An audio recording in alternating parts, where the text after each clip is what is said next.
Welcome back, my friends, to AA Recovery Interviews. I'm your host, Howard L., and I'm an alcoholic. Sober since January 1st, 1988, one day at a time. I'm grateful you've joined us. AA Recovery Interviews is the podcast where Alcoholics Anonymous members from around the world share their extraordinary stories of experience, strength, and hope. I'm a little under the weather this time, but I'm still working on the release of my 120th interview in the coming weeks.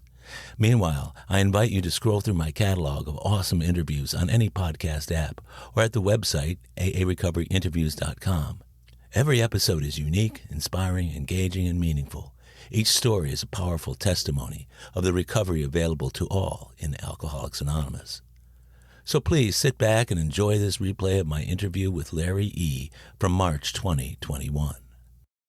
Hi, my name is Larry. I'm an alcoholic addict. Hi, Larry. I'm so glad you could be here today. I like to do that so people have the opportunity to identify with being in the same room. And how are you feeling, by the way? I've had some health challenges, but at my age, I didn't expect anything less.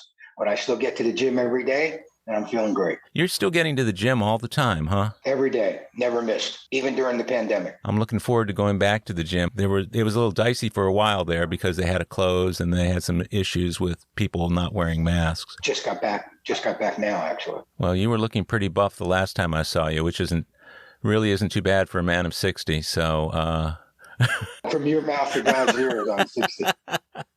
I've always enjoyed being in meetings with you, and you and I go back a ways and kind of followed you throughout the years, and we've had the opportunity to not only see each other in meetings, but at other fundraising events and things like that. Now, what is your sobriety date, and how long have you been sober? My sobriety date is April 17th, 2007. My original sobriety date was February 22nd, 1995. Uh-huh. And on April 16th, 2007, my mother died, and I drank. I called up my sponsor. I told him I was going to, I'm not even a drinker. I mean, the last time I really had a drink was in March of 1983. And I called him I was going to get drunk, and I'd call him tomorrow with one day. And that's what I did. So you were pretty confident that you'd make it back after one day. Yeah, I wasn't really a drinker. In March of 83, I had a terrible car accident that, for all intents and purposes, I should have killed somebody in Phoenix, Arizona, and I didn't. And when I went to jail, I got down on my knees and was just begged God to remove the obsession, and he did. And other than a very teeny, tiny, hardly worth mentioning 12-year cocaine slip, I stayed pretty sober, but cocaine drove me to Betty Ford in 95. Yeah, I get it. So I've had other guests on the show who also used cocaine and drank, or used cocaine at times they weren't drinking, or were drinking at times they weren't using cocaine, and all sorts of variations in between. So 83, so let's say it's been 38 years since you've drank. Except for that one day. Except for that one day. How did you come to alcoholism from the time you were a kid? Were you exposed to alcohol early on? Not really. As I look back, and I've been, in therapy many years throughout the years. Yeah. I was subjected to alcoholic behavior and thinking for a long time. We belonged to a country club for 20 years growing up that was probably at least 5 times my father's yearly income to join. And he was a truck driver for Ballantine Brewery in New York. And he had so much seniority that he would pick up the truck at 6 o'clock in the morning, drive it 15 minutes to the docks, and they would entirely offload the back of the truck. So he was finished. So he worked for 15 minutes a day, and he was a Teamster. So he was always around. So he took up a hobby of playing golf, and he became really, really, really, really, really good. And he became a golf hustler. And we belonged to this country club. And why I say alcoholic thinking, the club cost so much money that we couldn't tell anybody that he was a truck driver. Yeah, I guess not. So, we had strict rules, my sister and I. So I used to say my father owned Ballantines. So from an early age, I was throwing out stuff that made no sense to anybody and being encouraged to do so. So in some way, the fantasies started there. But I absolutely did learn some of my greatest life lessons caddying for my father during those years. Was there alcohol in that environment at the country club? Absolutely. At the club, but not for my parents. Neither one of my parents were alcoholics, neither one. So neither one of your parents. Was there any alcoholism in your grandparents or extended family that you know of? My mother's parents, absolutely not. Right. My father's parents, his father was. His mother and father both died when I wasn't even 10 years old yet. So I have very little knowledge of them other than the stories that they told. What kind of stories? Well, that he never worked a day. My grandmother was the worker, and he was an alcoholic, and pretty much was a dandy. They called him a dandy. Like that. His nails polished and his mustache waxed and out perfectly. Yeah. And he was a drinker. So if it was something genetic, it skipped a generation. Yeah. So when was your first experience? I lived in New Jersey, and the drinking age in New York was 18. So we lived on the other side of the Goethals Bridge. And the Goethals Bridge was from Elizabeth, New Jersey, 10-minute ride to Staten Island over the bridge. Sure. And Staten Island was 18. So all the kids would go to Staten Island on the weekend and get drunk. And it wasn't anything that I thought, well, geez, I've really got a problem, because I never thought about it other than when we used to go on weekends and they say, geez, I got to go back or I got to keep drinking. None of that was prevalent for me. So you didn't have any real negative consequences during that time that you were going across the river? No, other than fights, but that would happen if I was sober, because that's just who I was. Okay. How about drugs in those days? I was an athlete, and I threatened to turn my college roommates in for smoking pot. That's who I was. Oh, gee. What sport did you play? I was captain of the wrestling team in college. And in high school, I got the best athlete in the school award. I was captain of 3 teams. Wow. I led the school in goals in soccer. I was an undefeated wrestler, and I was the only guy who started on the baseball team from freshman year on. Wow, that's terrific. So you were a jock in all sense of the word, right? Yeah. I got what they call the Cornell Cup, which was the Scholar Athlete Award my senior year. Wow. Did you do that collegiately? Wrestling. Yeah? Oh, yeah. I was captain of the team at Rutgers. So you wrestled in college, and what kind of lifestyle did you have in college? Were you still the same straight-laced jock that you were in high school? As far as drugs, absolutely. Yeah. How about alcohol? No, we had our fraternity was one of the wet ones, so we were on tap 24/7. And we'd drink on weekends. We were a party house, so we would drink on weekends, and I'd get fairly wasted on a consistent basis. But I don't recall the cravings where I had to keep drinking, or everybody else was gone and I was still there drinking. Yeah. I don't really relate to those stories. Do you think that might be because you knew that you were going to be drinking? So you might not crave what you know you're going to get next, or that next weekend, or that sort of thing. Do you think that had anything to do with it? Howard, I'm not really sure, because I've never questioned whether I was an alcoholic, because I was a flat out alcoholic. Okay, yeah. I'm doing a lot of big book studies. We're doing Joe and Charlie tapes, and as we're reading the stories, I'm telling them that I'm having. It's hard for me to say that, geez, I remember that I woke up sick as a dog, and I don't remember those things. Yeah. When did you first acknowledge that you had a problem with drinking? Oh, early on, because as my sister would say to me in California, she used to say, Larry, you do not have a drinking problem. You have a driving problem. I belong to some serious private clubs, and I got more DUIs leaving these clubs. Probably got 4 or 5, maybe 6 of them. But it was before they kept track and they added them up, and it was before states shared information. So, and it was before MAD. So all I did was pay the fine and move on. What was your thinking after each DUI? Why did I drive? So you didn't draw the connection between the booze and the driving. Huh? No, not until Paulie. Not until Paulie used to say to me, Larry, you're ignoring the billboard, man. The billboard's telling you you're an alcoholic and you can't drink. So don't ignore the billboards of life. Wow. So you found a handy end run around the around the alcoholism at that point, didn't you? Yeah. I got a limousine and got a driver to live with me. I thought that was the solution. How did it work, though? It didn't work. But when I say that I did a lot of drinking, I wasn't a weekday drinker that I can ever remember. I was a worker. Mm-hmm. Yeah. Had to show up for work, do work, and be responsible to myself and to other people. That I was never alone. Right. I was amongst a ton of people, and most of the time I was running training seminars. So, slurring your words wasn't too cool. That's right. You got to be on your game. Right. That experience in college, being in a fraternity that drank on the weekends, that same kind of lifestyle of working during the week and drinking on the weekends, did that follow you out of college into your work life? Yes. Yeah. Do you feel like you might have been a binge drinker? I think I was more than a binge drinker. Yeah. But I just thought that I had, I was a tremendous freebase user, more than anybody that I've ever met or spoken to. Mm-hmm. And yet I had offices all over the United States, and I would travel 43 weeks at least out of the year.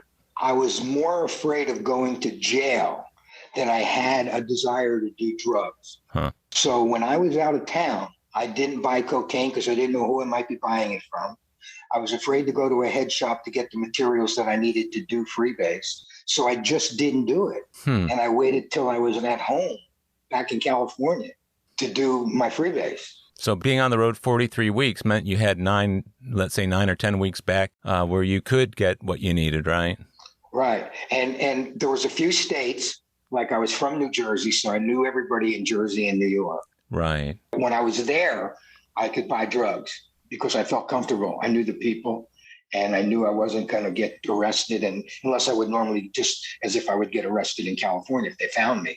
But I wasn't worried about who I was getting it from or the stuff that I was going to use. But other than that, I was disciplined. I had a hefty fear of jail. I snorted cocaine, but I never freebased. I never did any of that sort of thing. Is that not pretty addictive stuff? Well, I don't know how addictive it is. Once you start, you can't stop. But it's once there's no more, you don't wake up the next day craving it. So you could leave it behind and not go into withdrawals or any of that kind of stuff. Right. Huh? Absolutely. But I didn't do crack. I did freebase. I was a full-blown man about town. There's a big difference between crack and freebase. What is that difference? Freebase is made with ether, and crack cocaine's made with baking soda, and it comes into a rock. Freebase you put into a petri dish, and it dries out. The alcohol dries out and evaporates, and little crystals come up, look like little Christmas trees, and that's the cocaine. And it's 10 times more potent than crack. It's 100% pure cocaine. So while you were traveling and you weren't freebasing, was alcohol being used to kind of take the place? Yeah, I would go to we were staying at either Marriott's or Ritz-Carlton, so it was nice places. And I would go to the bar on the weekends or go to a club on the weekends, yes. Mm-hmm. But not, again, during the week I had to be razor sharp. And I didn't leave the hotel very often, so I could drink to oblivion and then just go up to my room and go to sleep. So this was going on during what decade? Are we talking about the 70s and early 80s, or? 70s. I was in California, but I wasn't traveling. So I was a salesman working my way up. So the 70s, I traveled with my ex-brother-in-law, and we would go out of town on Sunday night and come back when we finished our work. That would be anywhere from Wednesday, Thursday, sometimes even Friday. Mm-hmm. And we'd stay at a hotel, and we'd party at night, and 6 o'clock in the morning, we're out on the phone working without fail every day. So you were a functional alcoholic then, weren't you? Absolutely. Did you ever think about stopping? No, I never did. I can tell you a situation that was as sad as it gets. I was at the top of my game financially, and where I didn't have to ever do anything ever again with with as far as hiring and training people. It was all done. My job was to travel to at my own choice to any one of our 43 out-of-state offices and out of the country offices, fly in, give a sales meeting with all the people involved in the office, take the manager and his wife out to dinner, and that's all I had to do. Okay. And I had 4 national directors, and we would have conference calls. And we were on a conference call, and I was on the speakerphone, and I'm in my bathroom smoking freebase on the conference call and putting the phone on mute. And we say goodbye, and I go to hang up the phone, and I miss hanging it up. But they think I've hung up, and I'm listening to them saying, God, I think Larry's on drugs, man. I think he's on drugs, but I don't know what we should do. I mean, he's the biggest guy in the company, and the owner, the CEO is his best buddy. And if we tell him, maybe we'll get in trouble. I'm listening to them say this. And I said, and I didn't quit then. I didn't quit then. What did you chalk that up to? Well, let me tell you what I did do. I know this is going to sound ludicrous, but I built a $20,000 freebase room in my house. You're kidding. No. What is a freebase room? I built 1,000 square foot addition onto my house. And it had a long hallway to get there. And I had two big doors to get through. And I had cameras on the wall where I could switch off and look at any different place in the house. And I had a big bathroom with a steam room and a sauna and everything. And I was on that phone in the bathroom, and I had a very expensive mirror on the wall. And I looked in the mirror while these guys were talking, and I cracked it. I took something and just smashed it right into the mirror. I couldn't stand looking at myself. It made myself sick. I was a false prophet, and I couldn't stand it, but I didn't stop.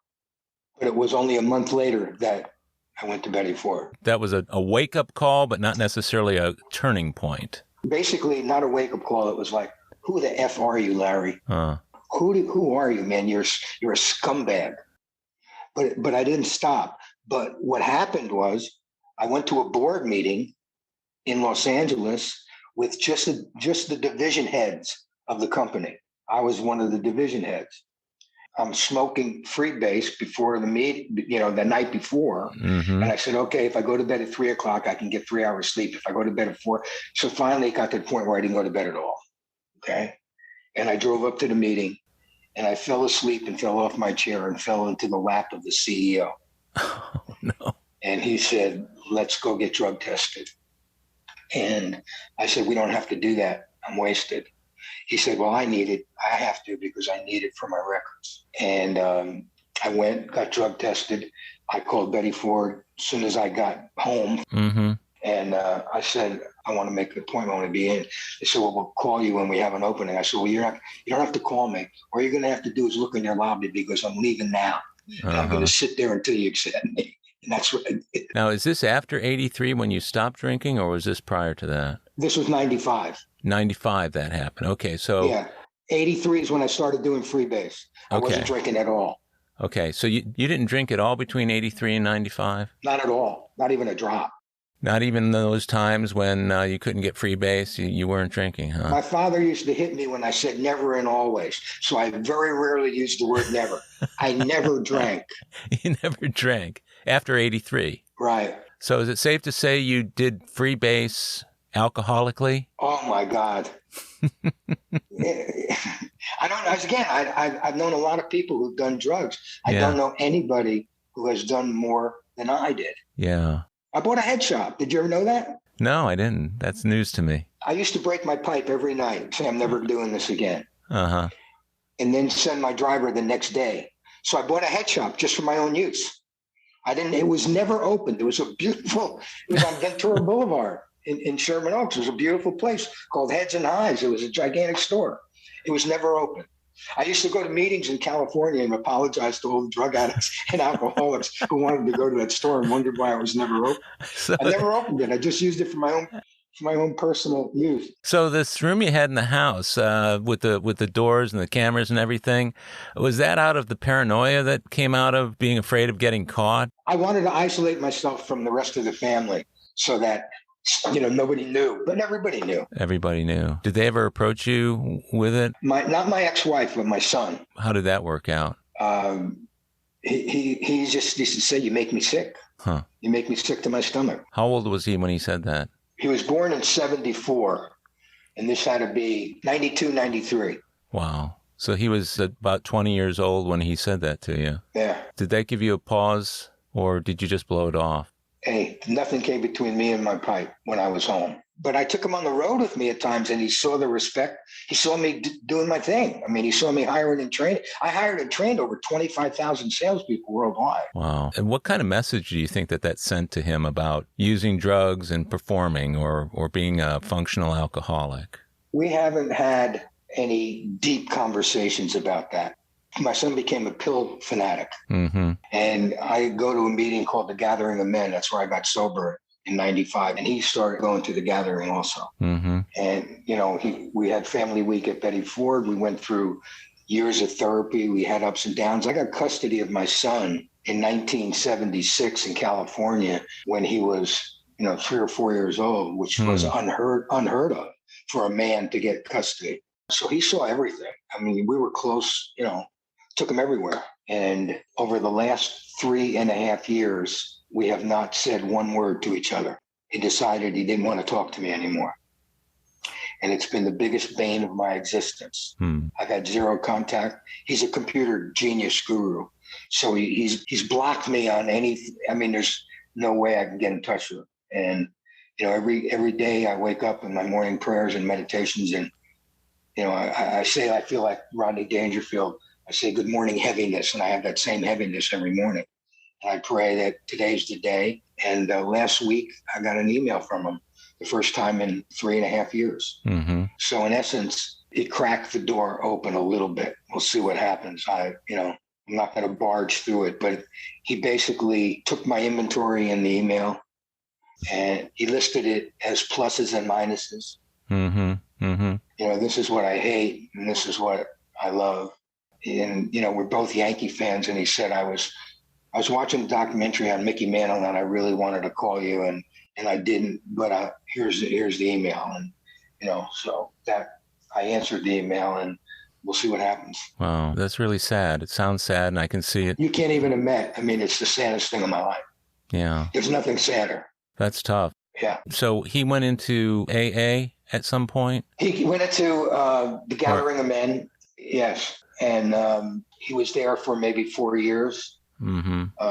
He went into, I wasn't out there long enough. I mean, consistently enough to know what was going on, but he was drifting away from AA and doing more into Buddhism and that kinds of studies.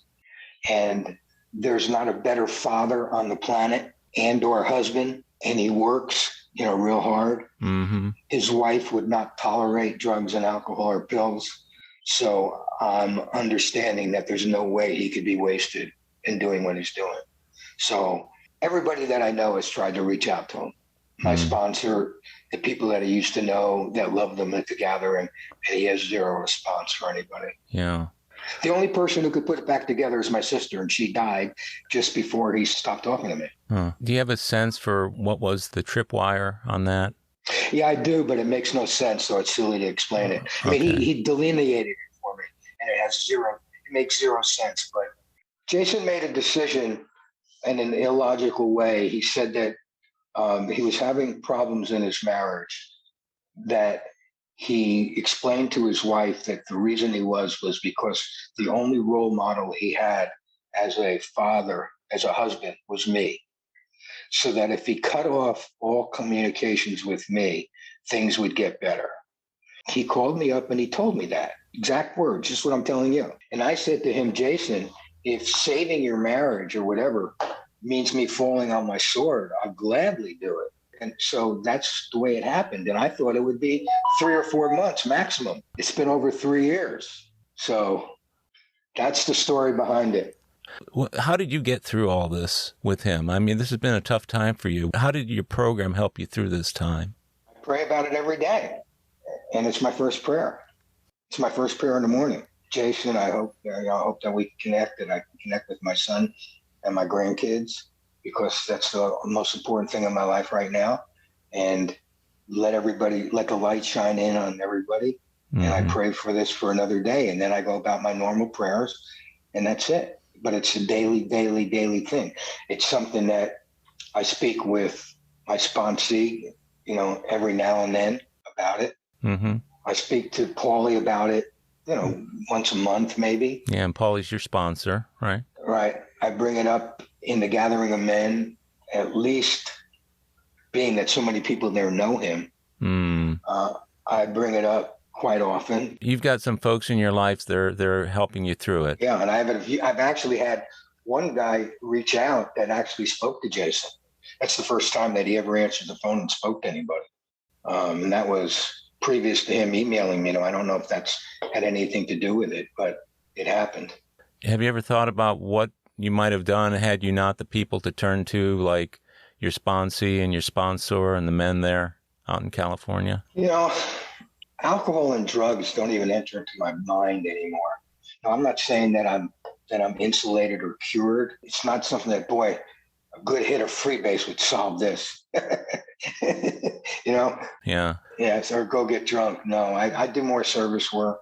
Uh-huh. I try to stay into the solution and out of the problem. But here's what I say to everybody. This is me. I am Rodney Dangerfield. And what I mean by that is I wake up every single morning and say, good morning, heaviness. Okay? Because that's the heaviness. And it's there every day. Yeah. It's there every day. And nobody knows what it's like to fight for custody in California in 76 and get it.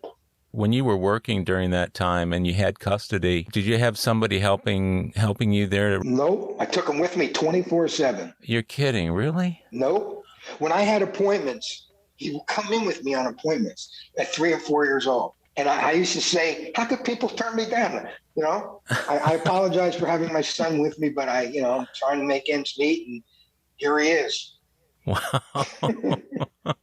That creates a really tight bond, doesn't it, at a very early age? Absolutely. I mean, I would drive anywhere from 2.5 to 3 hours outside of Los Angeles to go to work on a weekly basis.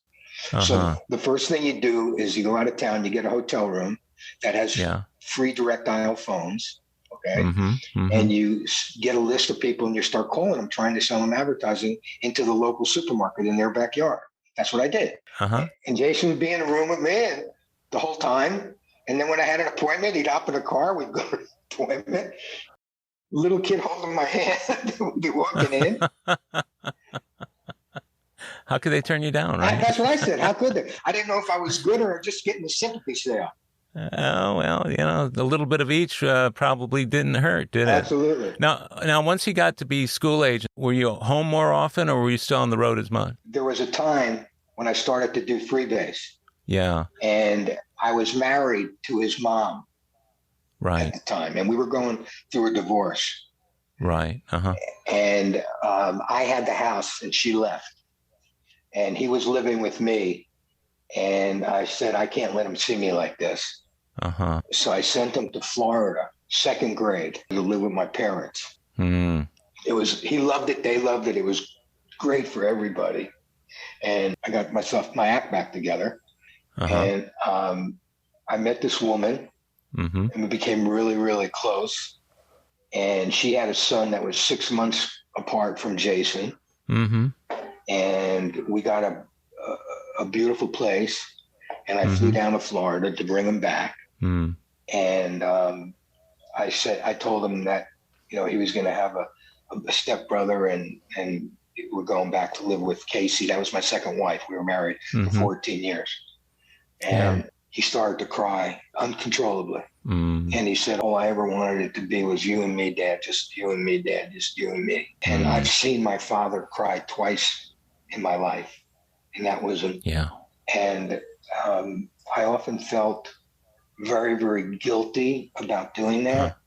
Yeah. And my sister, the voice of reason psychiatrist, said, Larry, he got one of the most structured, loving families to live with, whereas who knows what would have transpired with just you raising him alone. Yeah. And he became, eventually, he and Byron, that was his stepbrother, became best friends. That's amazing. How long had you lived with your parents in Florida? Not even a school year. Okay, so he was still just a little kid when you went and got him and brought him back to L.A. Yeah. Huh.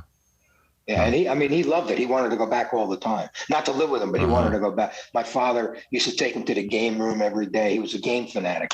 He was a killer. You know, you give him a quarter and he could use that for the whole day. That's how good he was.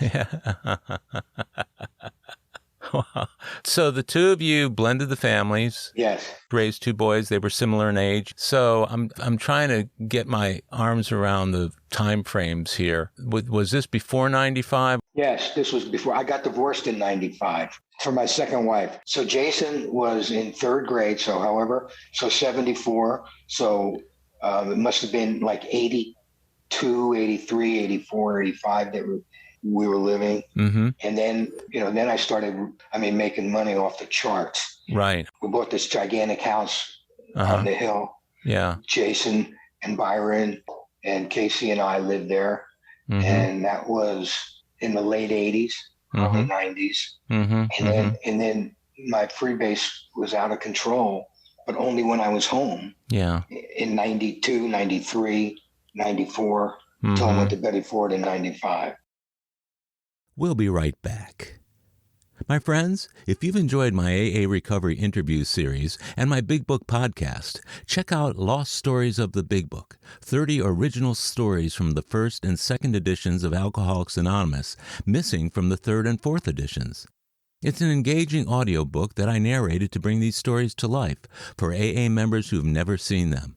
These timeless testimonials were originally cut to make room for newer stories in the third and fourth editions. But their vitally important messages of hope are as meaningful today as when they were first published. Many listeners will hear these stories for the first time.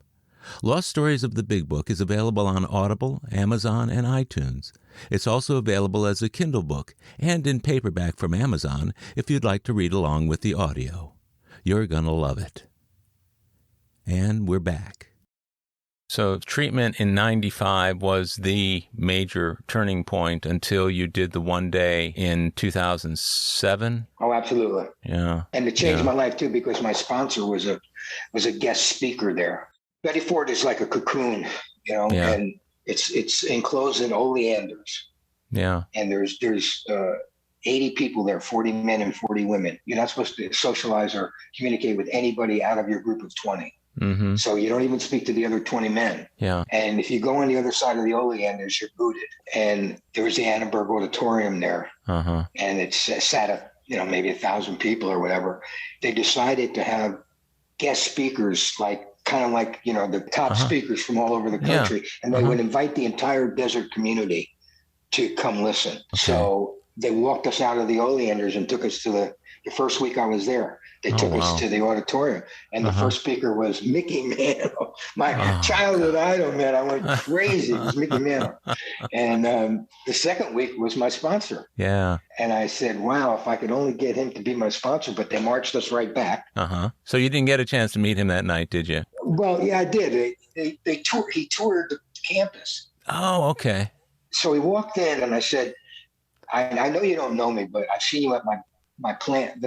The CEO of our company was he loved hanging with stars, and Paul used to come to the office occasionally. Yeah. So I said, I saw you at the office lot. I'd love you to be my sponsor when I get out of here. So I could only judge people by myself. I mean, that's all we can ever do. Right. Yeah. So he gave me his card and he said, call me when you get out. So I said to myself, yeah, sure. Yeah. It's like the girl at the bar says, give me your number, I'll call you. Yeah, right. I'm still waiting from 78, She hasn't called yet. Not yet, yeah.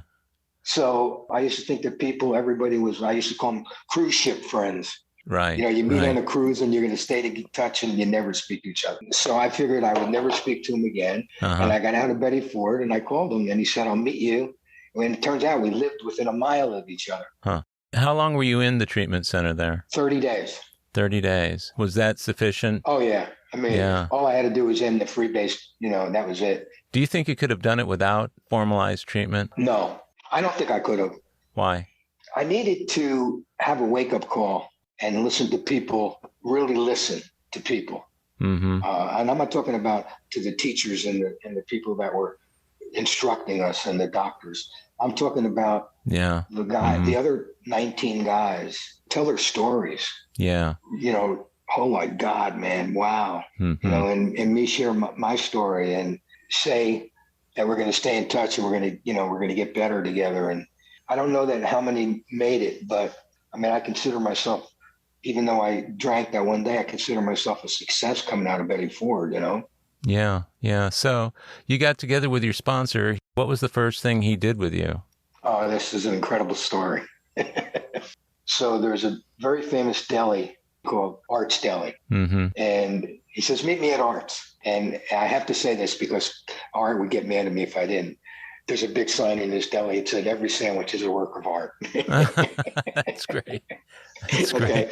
Yeah. So yeah. I meet him there Uh-huh. and he says, get in my car. And I get into his car and he takes me to the Los Angeles County Library. And we go inside and he says, go get me the book How Larry Did It. I said, what? He said, go get me the book How Larry Did It. I said, there's no book How Larry Did It. He said, this is the biggest library in the state of California. How do you know? So I gave a cursory walkthrough and I come back and I said, there's no book How Larry Did It. And he holds up the big book of Alcoholics Anonymous. And he said, this is how millions of people have done it. Are you willing to do it exactly like this? And I said, yes. He said, get in my car. Mm-hmm. So I get in his car and he drives me to Beverly Glen and Sunset. And at that time, on the corner of Beverly Glen and Sunset, there was this big, green, ugly office building. Mm-hmm. And he said, what do you see here? I said, I see this gigantically ugly green office building. Mm-hmm. Just what everybody else sees. Mm-hmm. Mm-hmm. He said, let me ask you a question. Do you think when the builder finished this, he said to his family, hop in the car. I want to take you to see this most disgusting building I just finished. Or do you think he said, I want to show you this beautiful office building that I just completed? I said, probably the latter. He said, so then you would agree there's other ways of thinking about things in the way that you do? I said, yes. He said, call me every day before 9 p.m. and I'll be your sponsor. That was it. So you did? Yep. You didn't miss a day? Nope. How long did you do that? First 5 years, he went to the Gathering of Men every day for 5 years. After 5 years, he said to me, now that you've got some time, he said, I have this psychiatrist who, when I'm in the dark, she hands me light bulbs. And I'd like you to go see her and maybe you can find out how this all began and where it all started. So I had time and money, so I went 3 days a week to see her for an hour, 3 hours a week. Serious therapy. And you go into AA every morning? Yeah, I went to 2 meetings. I went to the Gathering of Men, and then I went to a 9 o'clock meeting. So you're doing all this AA and psychotherapy. Yeah, I still speak to Amy occasionally. She said to me after 6 months, she said, Larry, I got some bad news and I got some good news. I said, okay, Amy. She said, the bad news is that every single one of your initial reactions is wrong. I said, okay. I said, what's the good news? She said, the good news is that every single one is wrong, so you don't have to pick and choose. Wow, she laid out your character defects on a platter, didn't she? Now, let me explain something to you. To this day, Howard, I try my best to not react on my initial reactions because I believe her. Yeah, like first thought wrong. Yeah. Right. I mean, this is a woman who saw me. It wasn't like she was making a guess that you go every now and then to therapy. And when you're going to a therapist and you really want to find answers and you really want to get better and you're being open and honest, it's like, why have a sponsor if you're not going to be honest with them? Why go to therapy if you're not willing to cut to the chase, Because therapy was all questions. It wasn't statements. She made questions and I answered her questions, What did you say when this happened? Why do you think that? What was going through your mind? Those kind of stuff, you know? Did you ever feel like what you were hearing in therapy was contradictory or wasn't in line with the way you were working your program? She was a therapist for only AA people. Really? Okay. Well, okay. That's good. The reason I asked is because every now and then I'll run into somebody who says, well, I didn't go to meetings that day or that week because I saw my therapist and I feel like that took care of it. And I always say therapy and AA are not the same thing. No, they're not. But she dealt with so many alcoholics that, I mean, that was her whole practice. Yeah, I meet half the guys from the gathering men in the waiting room when I left. Isn't that great? So between her and the Gathering of Men and your sponsor, were you sponsoring other guys at this time during the first 5 years? No, I had 3 sponsees that never made it past the 4-step. Mm-hmm. And then when I started traveling, when I didn't work for the first 5 years, mm-hmm. and then when I started working again, it was difficult. Mm. So let me ask you, with regard to the service part of our program during those 5 years, what did your sponsor have you doing? I did panels up to Yin Yang. Yeah, we did Skid Row once a month. We did the Veterans Hall once a month. I was secretary of 2 meetings. Mm-hmm. I always had an ability to socialize, you know. So I had a lot of friends, and it was enjoyable. But I lived an AA life in the fact that all my friends, I didn't have any friends outside of the program. One of the funny stories that I used to like to tell is that, you know, I lived in the big house up on the hill, and my ex-wife and I used to have, you know, fairly large parties, you know, catered parties, you know. Uh-huh. If there was like 80 people invited, we cater for like 40 people, because that was, you know, we would like show up. We'd have mm-hmm. separate tables and outside tables and everything set up. And then I went to AA, and we invited 80 people, and 80 people showed up. I've never had that experience before in my life. We ran out of everything. I said, you guys are crazy, man. I forgot what I was dealing with. When you say yes, you're going to be there. Not a bottle in sight either, huh? That is great. That's a good feeling, isn't it? When you realize how many AA friends you really have. I think there are certain times that you know that, and one of them is that kind of situation, a party. The other time is at time of tragedy or personal loss. And I know that you were very, very close to your sister and to your mother, but your mother preceded your sister. Can you speak a little bit about it? Because you said you were going to go out after your mother passed away, and you did. Well, what happened was I wasn't living in Texas, but I was in Texas. I couldn't get a flight out. Mm-hmm. She died in California. And I couldn't charter a plane. I couldn't do anything. I was stuck. And it just felt frustrating. I said, I'm going to just get drunk. And that's the way I resigned myself to the fact. That's exactly the way it was. It wasn't like I was missing my mom so much and what am I going to do? And she's my whole life. But, you know, in that aspect, she was. But it wasn't anything like that. It was resignation. And I actually went to a Arco station and bought wine it wasn't even in a bottle, like, and I forget what the hell it came in, like a plastic thing. Mm-hmm. I mean, that's the rot gut that I drank. And passed out at the table and took a flight out the next morning. My sister's my whole life, and it's hard for me to talk about my sister without crying. And yesterday, March 2nd, was my father's birthday. And my father and I became best of friends after a very rough childhood on my end.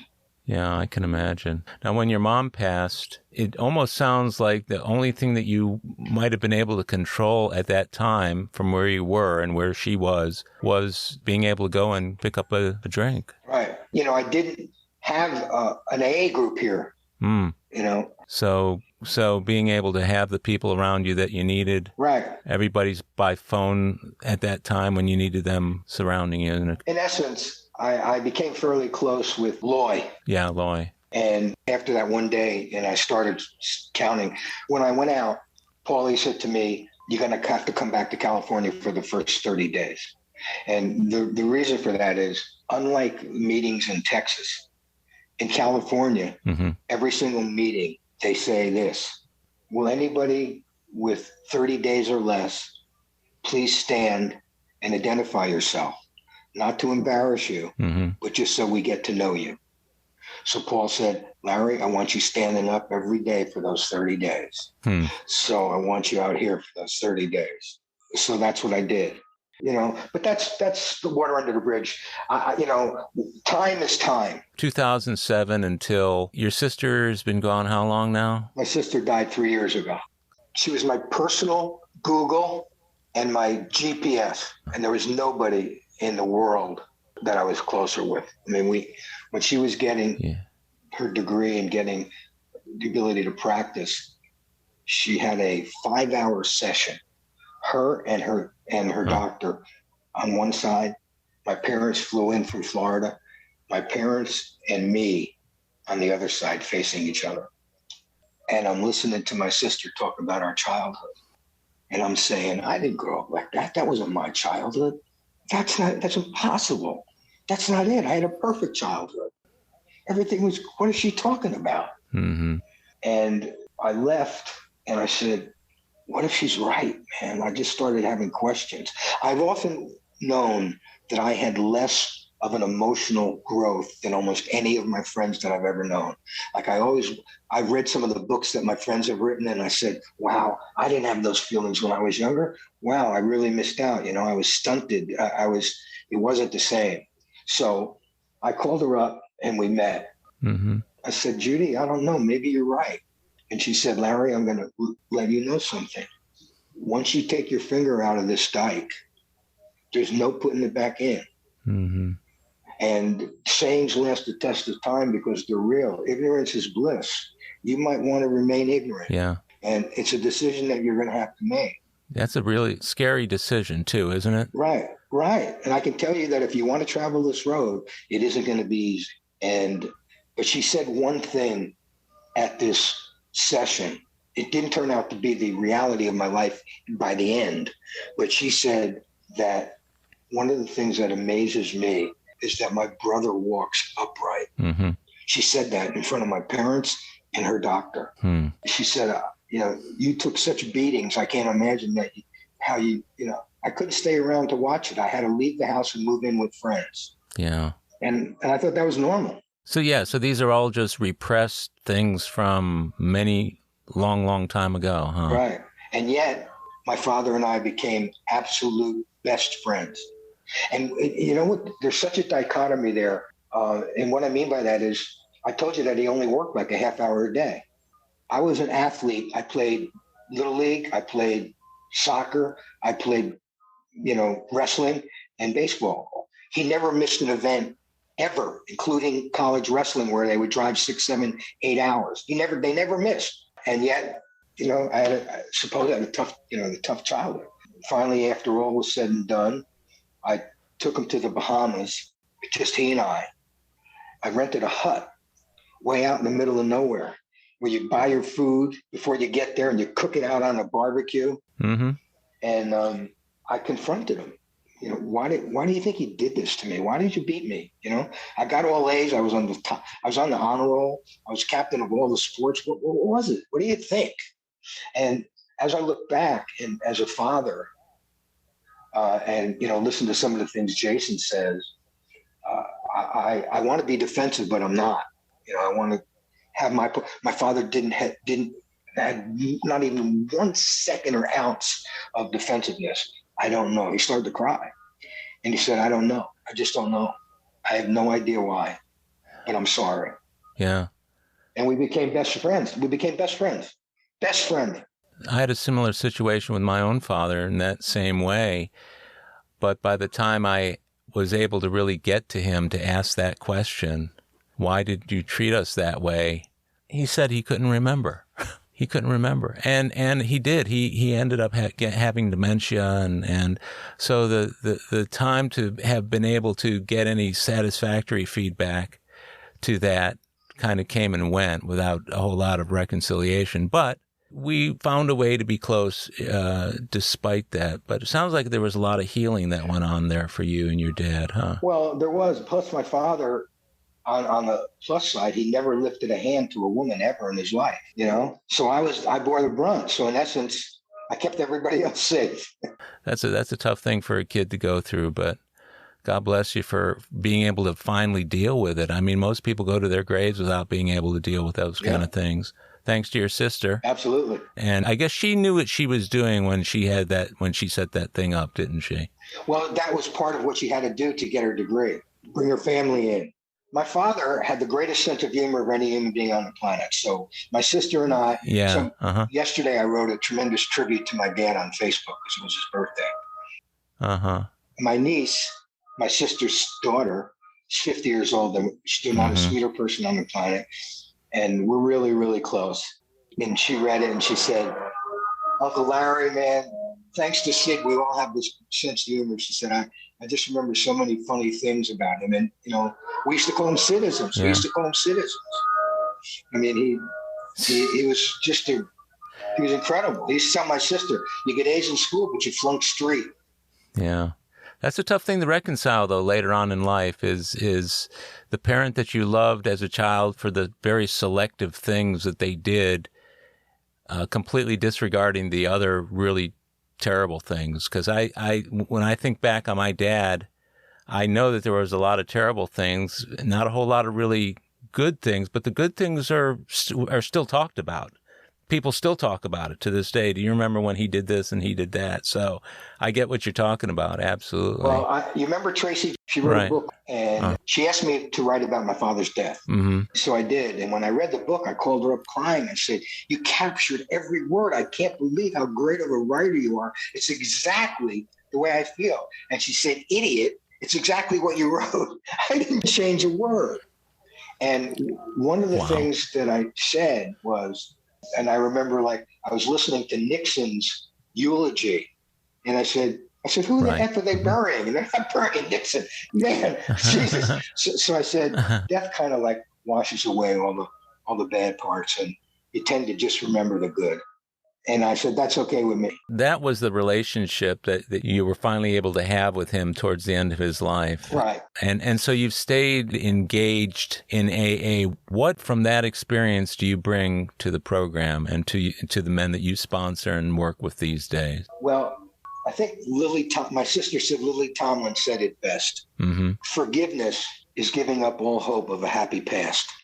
And what I bring to the table is the fact that one of the universal truths in psychiatry is that all childhood is a nightmare, and that you can't dwell in there. You have to live in today in gratitude, acceptance and gratitude.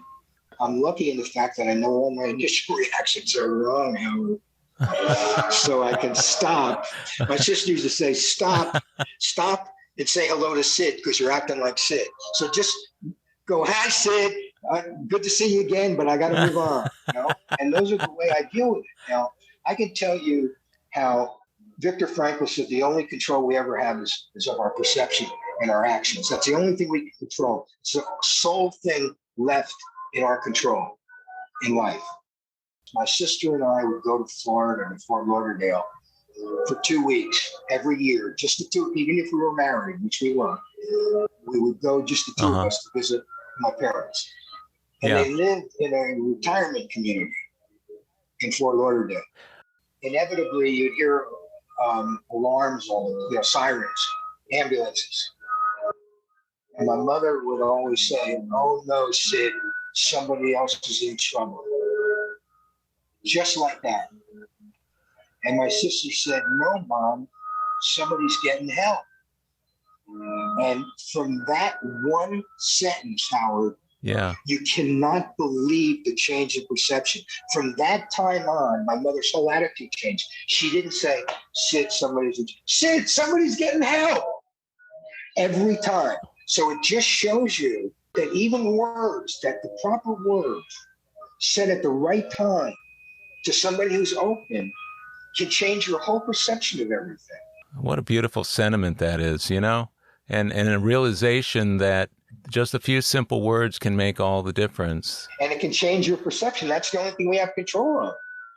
Well, I see you bringing this wisdom and experience that you've gained over the years, and you've had a really colorful life, but seeing you bring that on into the meetings that you and I attend together over the years And I always admire your willingness to sit right in the front row and stay completely engaged in the meeting. And I've always enjoyed the time that you and I have spent together. Me too. I mean, my sponsor always said, be early, stay late, and sit up front. What would you say if you had an elevator ride and you were in there with somebody who needed this? What would you say to them? So when you ask me about newcomers, I think that the most important thing is to surrender, to totally surrender. Do you fully embrace the fact that you're an alcoholic and a drug addict? Do you own it with every fiber of your body? That's a good way to put it. Because if you don't, you're never going to get this program. And I want to ask you something on this. Yeah. I have a feeling, and I could be wrong, but there's certain guys that I know that have 20. One guy celebrated 39 years today in the gathering. Yesterday, a guy celebrated 31. And I think it comes to a point sometimes where your ego kicks in, where, you got 30 years. If I drink, I got to start with 0. So right. It's just, I'm staying sober just for my egotistical reasons. I mean, how am I going to go back to the meeting that I've been going for 35 years and tell somebody I drank yesterday? So I think you put your finger right on it, Larry. Yeah, I mean, some people I think stay sober for ego reasons. I can't go. What I've always said is that AA and staying sober is, beside just staying alive, it's the thing I've done the longest and the most successfully in my entire life. If I go out and drink, not only will I have ruined my sobriety, but I will have thrown away something that I worked so hard to have, right? Absolutely. That's an ego thing too. I get it.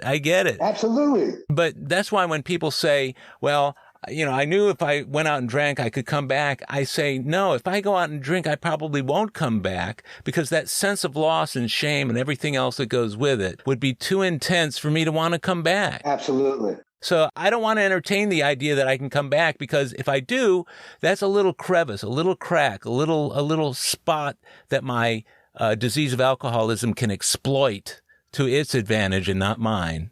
So I just stay away from that. I say, show me the middle of the herd. That's where I'm going to hang out. I know you're a middle of the herd kind of guy too. And the fact that you were willing to do this today means a lot to me. It means a lot that you would ask. Well, you were one of the people I thought of whenever it was I was kind of cogitating how to do this. And what's really cool about it is that all of the stories have been really rich and meaningful. And I found the time that you and I have spent today to be just awesome. And I want to thank you so much for doing this, Larry. You're the best. I love you. I love you too. Thanks, my friend. Thank you. Well, my friends, that's a wrap for today's episode of AA Recovery Interviews. I want to thank my guest, Larry E., for sharing his story. And thank you for tuning in. If you enjoyed AA Recovery Interviews, will you please tell others how to listen to it? And be sure to leave a 5-star rating on Apple Podcasts. It'll help others find us. Listen to all of the interviews in this podcast series by following it on Apple Podcasts, Google Podcasts, iHeartRadio, Spotify, Pandora, Stitcher, and other podcast apps. Or tell Siri, Google Assistant, or Alexa, play AA Recovery Interviews podcast. Or visit our website, aarecoveryinterviews.com, to hear every show, share your comments, and also contact us. If you want to email me directly, it's howard@aarecoveryinterviews.com. The next episode of AA Recovery Interviews is on the way, so keep coming back. It'll be here soon.